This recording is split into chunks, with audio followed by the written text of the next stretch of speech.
market clearing macroeconomics. So I've told you before, actually equilibrium, supply equals demand. That is quite enough to explain the market. But some people say, well, that's not, quite precise. So they use market clearing. Market clearing, in my opinion, is the same thing as equilibrium, even though, some people say it's different things. But, what is market clearing? Supply equals demand. And classical school, of course, is different from John Maynard Keynes. Classical school believes that price can change very quickly to make the market back to equilibrium. But John Maynard Keynes say, well, that's not the case because it is a price rigidity. So when price want to go down, actually that's not so quickly.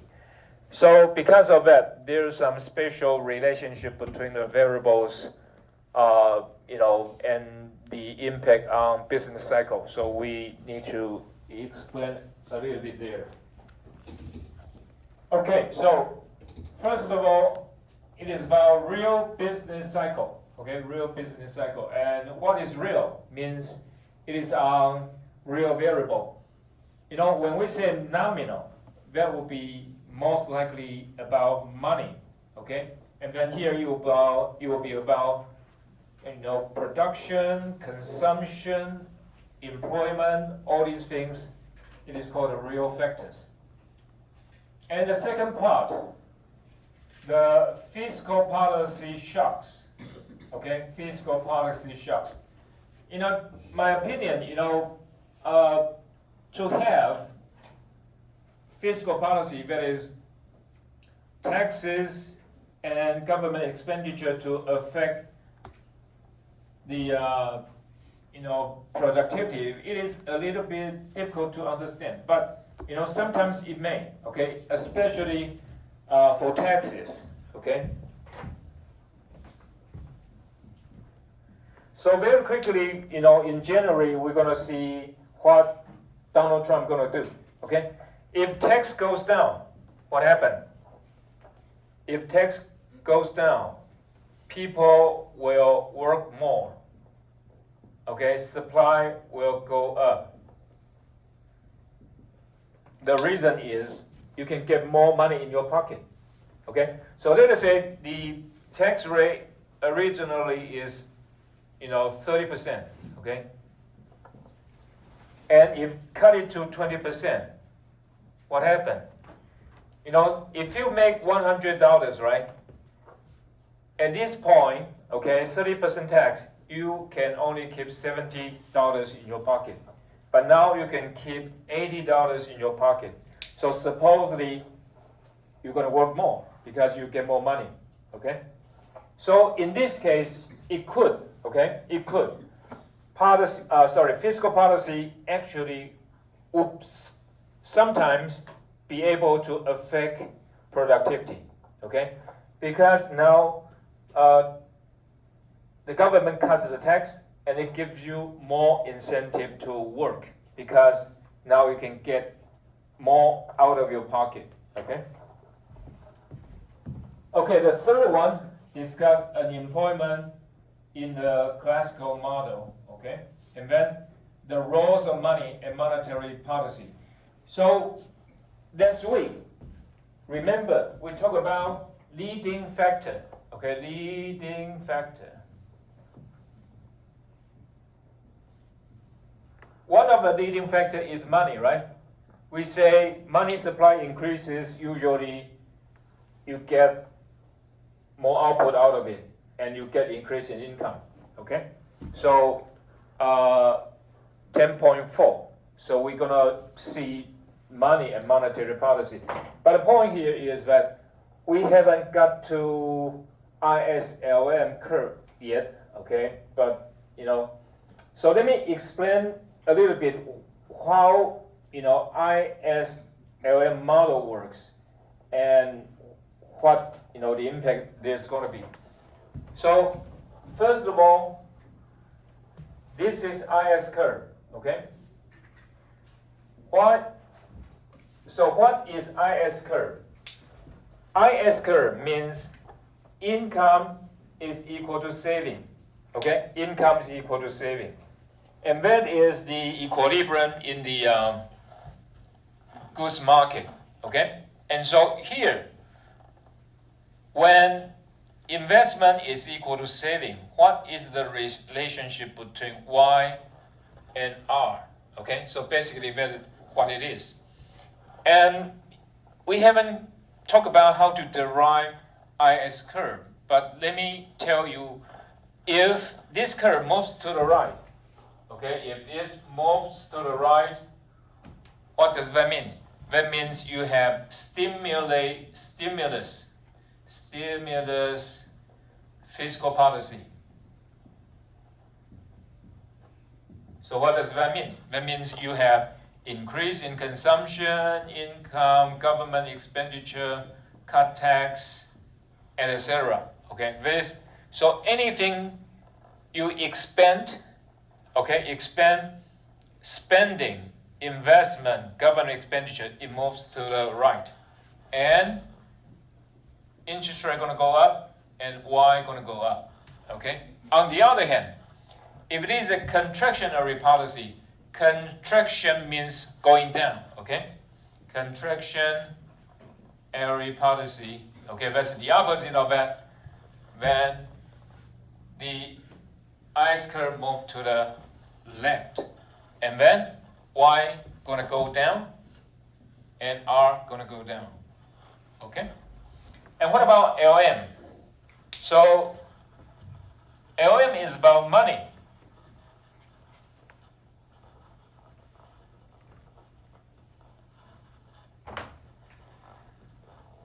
Okay, so that's Y, and this is R, and this is LM curve.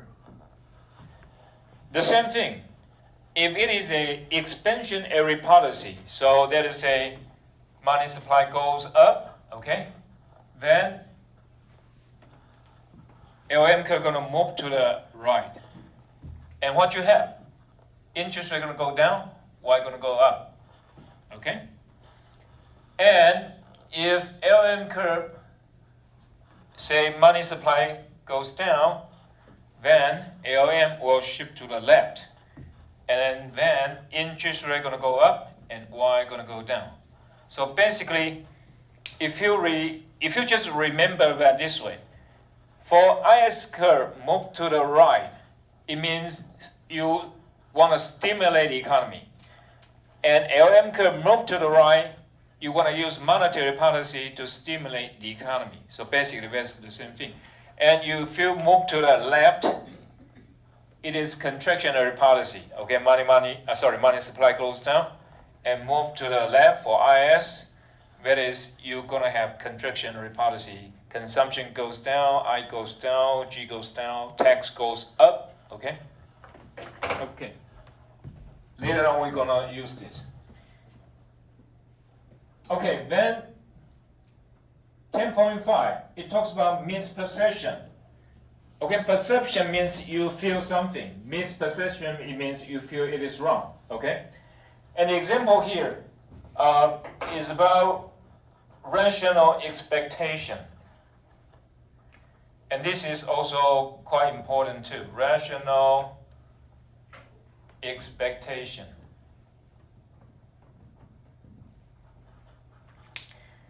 Okay, so what is rational expectation? It means that people, don't just stay there. The whole thing is, the whole economy is dynamic.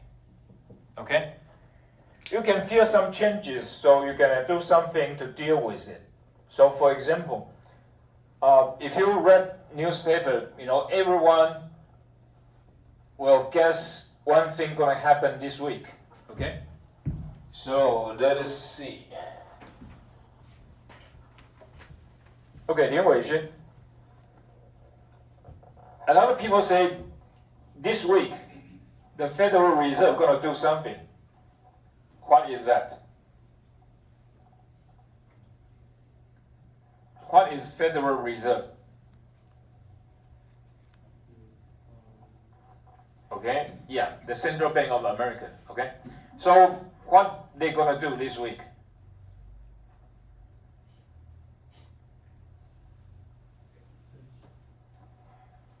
Excuse me? I think that's anyway. Wang Peizhen, what would the Federal Reserve do this week? Right. Okay, Liu Weixun, it's going the other way, right? Because now the concern on inflation is much less, right? You don't need to. I mean, for the past year, you always see, prices goes up, right? But now it's different. So if you check Great Britain, what did they do? They lowered down the interest rate. Also for the European Central Bank, what did they do? They lowered down the interest rate. And so, if you work in the financial sector, right, and of course you're going to guess what's going on, what the Federal Reserve going to do, right? And so you're going to react to it. Okay, so the whole thing is dynamic, means everything going to change, just like you, right? Okay, if you expect, just like Monday, today is Monday, right? So yesterday you're going to read newspaper and telling you that, Monday, the CPC, okay, CPC is the oil company of Taiwan. CPC going to cut down the price of gasoline. Okay, so what would you do? Feng Jie, if Sunday, the oil company say we're going to cut the price of oil Monday, so what would you do? Wait for a bit, right? And if CPC said we're going to increase the price, what would you do? You're going to fill up your tank, right?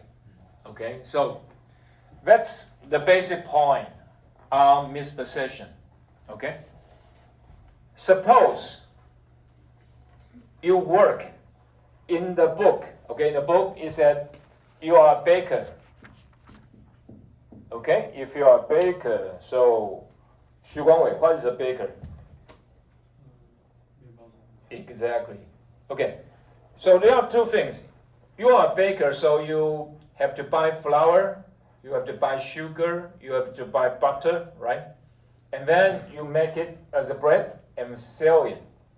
But if you see, okay, the price of the bread is going up, what happened? You feel happy, right? Because if the price of bread going up, it means you can get more out of it, okay?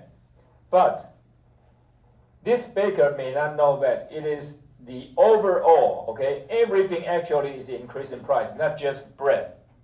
And so that will be different, okay? That is called the misperception theory. Okay, let's move on. Okay, so two key questions. What are the underlying economic causes? Okay, what should government policymakers do, right? Because if people suffer from recession, that is not good. So you want to do something to help people. And then, of course, you want to know what causes the economic recession. And so if you know what's going on there, then you can do something to help it. So for example, if it is demand going down, right, then it's easy. You spend more and, cut taxes and all these things to help people, to help the demand, okay? So it is very important here. So any business cycle has two components, okay? The first one, description of the types of shocks, so what happened, right? And then describe the key macroeconomic variables that respond to the economic shock. So you want to find out what's the origin of the problem. And just like if you are a doctor, right, you want to get a patient get better, help a person, a patient get better, then you need to know what's going on and then give the patient the right medicine. Okay, basically that's the same idea. Okay, so here RBC, okay, real business cycle. And it is a theory, proposed by Kitland and Prescott. I think these two guys got Nobel Economic Laureate. Sounds like. So it's a real shocks to economy are the primary cause of business cycle. That's the idea, okay? But whether that is right or wrong, that's a different issue. And so, shocks to production function, okay, earthquake, tsunami, right, and some other issues, and shocks to the size of the labor force, COVID-19, bubonic plague, right? And then shocks to real quantity of government purchases, okay? So here, if you look at this real quantity of government purchases, for the US, UK, that may not be a big problem, but, Argentina, okay, Brazil, Chile, all these countries, once in a while they got, too much in debt, and they would have difficulty to help the economy out of recession. So sometimes it may be that way, okay? So for example, the other country, I think is Mexico, right? Mexico, sometimes they have debt crisis. And on chapter 15, we also want to talk about government, and then we will talk a little bit about the US. Actually, the US is in big trouble, okay? Because what? Because they have so much debt. The debt, okay, the debt of US, I think it is greater than 110% GDP. This is a lot. What about Japan? Japan, the sovereign debt of Japan is like 26% of GDP. That's for Japan. Okay, but then you may have some question. You remember we have European debt crisis, right? Okay, and then we call pigs. Portugal, Italy, Ireland, Greece, Spain, okay? In Mandarin, we call 欧洲五国, or sometimes we call 欧洲四国, and that will be PIGS, okay? So for Greece, the debt is actually something like 110%. But you look at it, we say we have a crisis, okay? Greece has a crisis. But what about Japan? The debt is 260% of GDP. Can anyone tell me, do you see Japan in a crisis? The answer is no, right? So why? One of the differences is that the government debt of Japan is held by mostly Japanese people and Japanese banks and financial firms. But here, it is by others, okay? Actually, there are a lot of differences. And if a 110% of debt would cause Greece to panic, okay? Panic means they are in a crisis mode. And what about the US? It turns out that a lot of people still buy American T-bonds, okay? What's T-bond? T-bond, treasury bond, okay? So we're gonna discuss a little bit on all these issues. And here, nominal shocks are shocks to money supply. And so that will be, in terms of model, to explain it will be LM curve, okay? And for fiscal policy, that will be IS curve. And we just explain a little bit how IS curve works and how LM curve works. So you can use this base model to explain what's going on there. Okay, let's move on.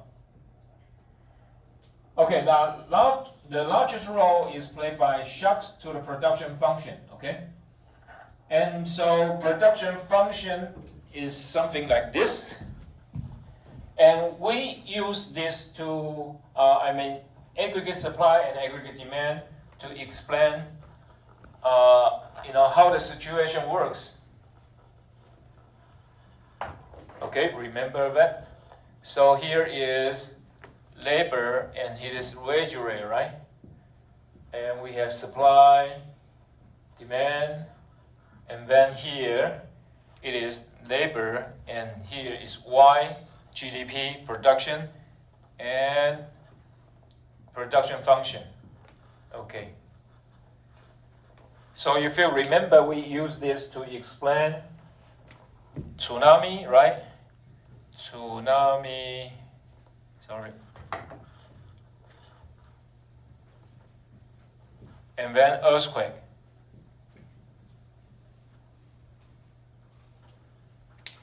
And we also use it to explain COVID-19 and bubonic plague. Okay, for COVID-19 and bubonic plague, supply of labor shift to the left, right?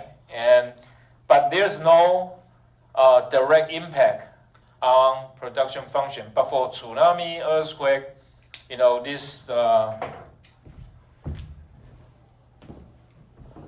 production function going to move down, right? Because some of the capitals are affected. Okay. Okay, and so here, introduction of new management and techniques. That is one way, and then of course this increase the marginal product of capital or marginal product of labor. And here, changes in the availability of new raw materials or energy, right? So this would be perfect to explain energy crisis in 1974, 1975, and unusually good or bad weather. Okay, this will be some outside shocks. Okay, to crops. Crops means wheat, rice. Okay, all these food products, and changes in government regulation. Okay, so that is in 1980s. Okay, President Reagan, it deregulate a lot of sectors. Okay, and then that people compete, that the market work, and so people are free to get a company and to make profit out of whatever they would like to do. So this is also one way to deal with it. And this is the way, we call classical school viewpoint.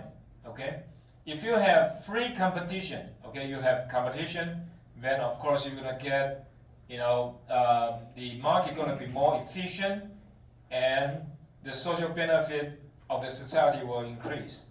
Okay. Okay, so let's move on.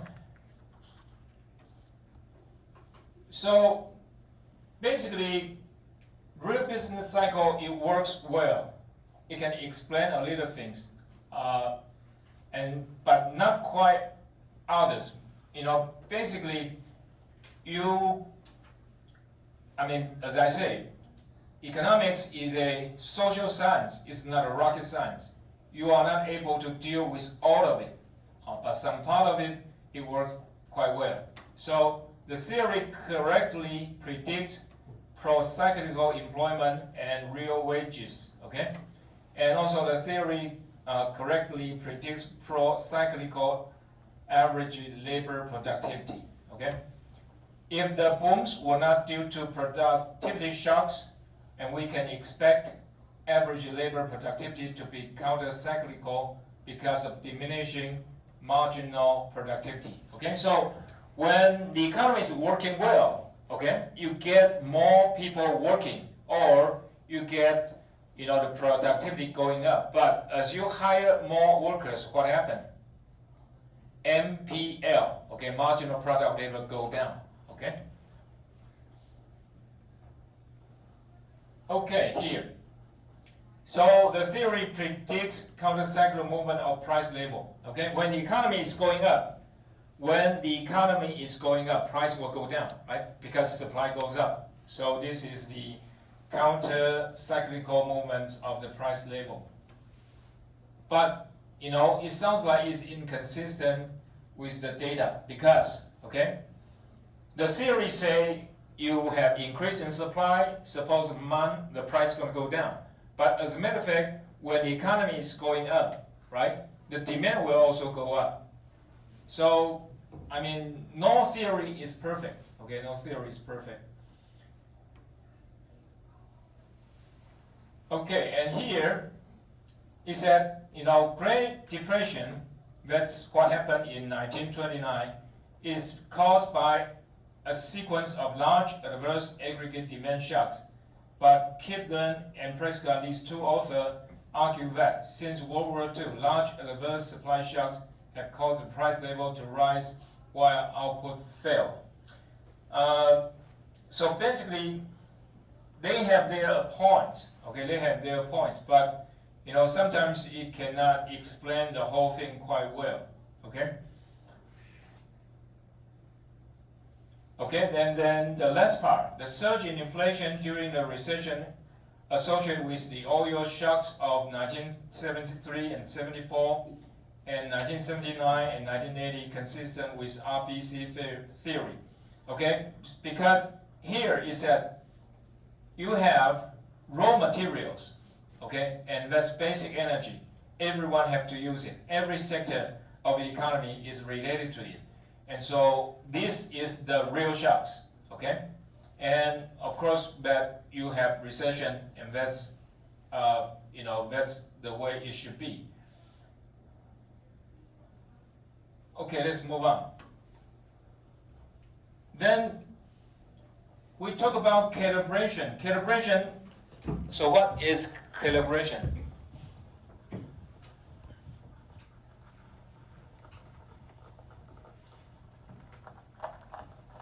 Let me give you one example. Okay, I have a student, want to work out foreign exchange rate.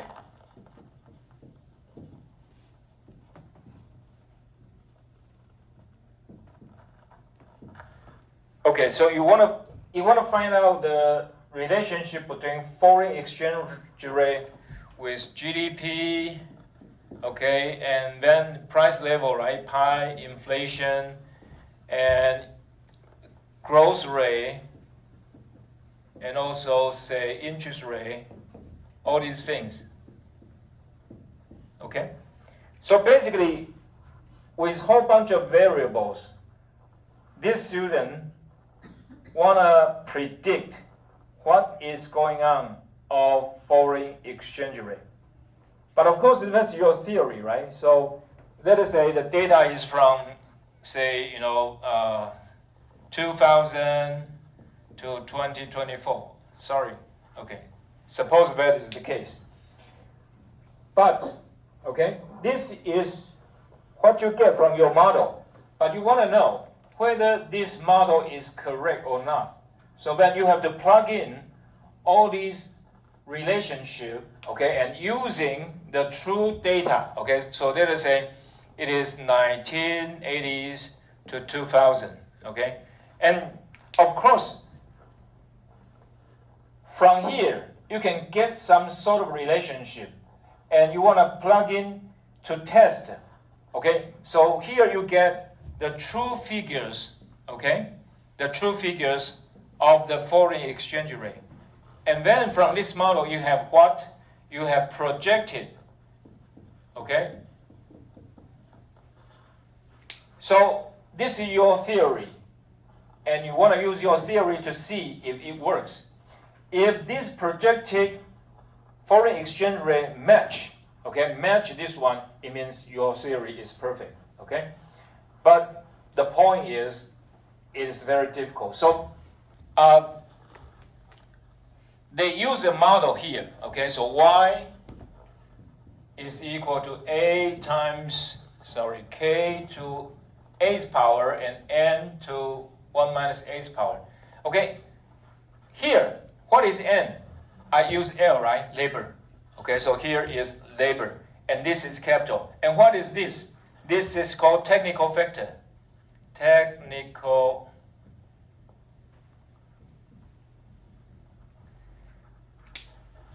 And the book talks about Thoreau's model. Thoreau's model. Thoreau's model say there are three. Well, anyway, let's take a break.